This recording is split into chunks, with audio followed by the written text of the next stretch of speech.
So మొత్తానికి ఏగినాయి చాలు, ఇంకా చికెన్ వేసుకోవడమే. చికెన్ ఫస్టే మ్యారినేట్ చేసి పెట్టుకున్నాం, ఎందుకంటే దీంట్లో కలపడం కొద్దిగా ఇబ్బందిగా ఉంది. ఉప్పు కారం పసుపు అంతే, ఇంకేం లేదు.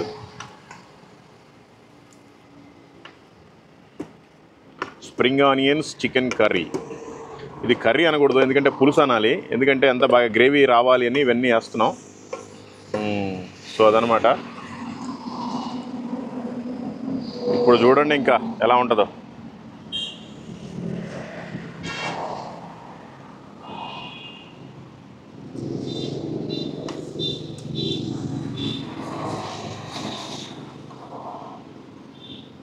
ఇవి కుక్కర్లో వేస్తే అన్నీ అవే మగ్గుతాయి, మనకంత టైం లేదు.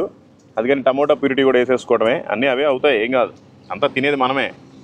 ఇదంతా టమోటా మీకు చూడటానికి వేరేగా అనిపించవచ్చు, మేము టమోటాలు కట్ చేయలేక ఇలా చేస్తున్నాం, అందుకని దయచేసి ఏమనుకోబాకండి.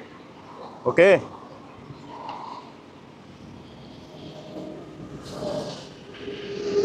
Spring onion tomato chicken.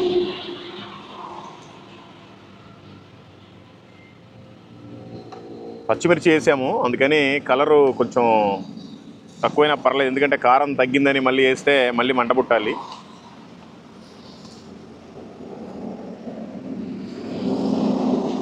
ధనియాల పొడి ఫైనల్గా వేస్తాం, కానీ ఇప్పుడు కూడా కొంచెం వేద్దామని అనిపించింది, అందుకని వేస్తున్నాం.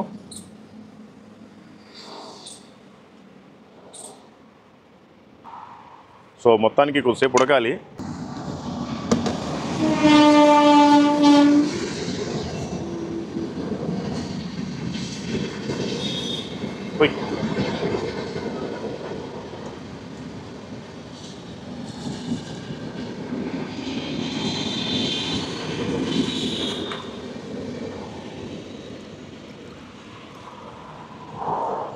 ఇవి నీళ్ళు వెంటనే పోయిపోతే ఏమవుతుంది అంటే చికెను అంతా అడుగున మాడిపోతుంది.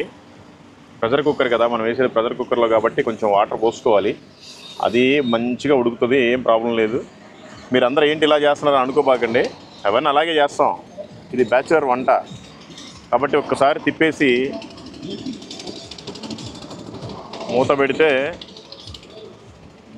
బాగుంటుంది.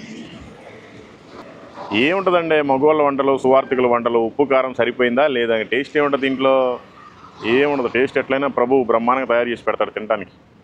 ఆకలి తీరిందా, తిన్నామా, అయిపోయిన తర్వాత అది వేసుకోవడమే, కొత్తిమీర తినేయటమే, ఇంకేం లేదు. ఇప్పటికే లేట్ అయిపోయింది, 5:30 అయిపోతుంది.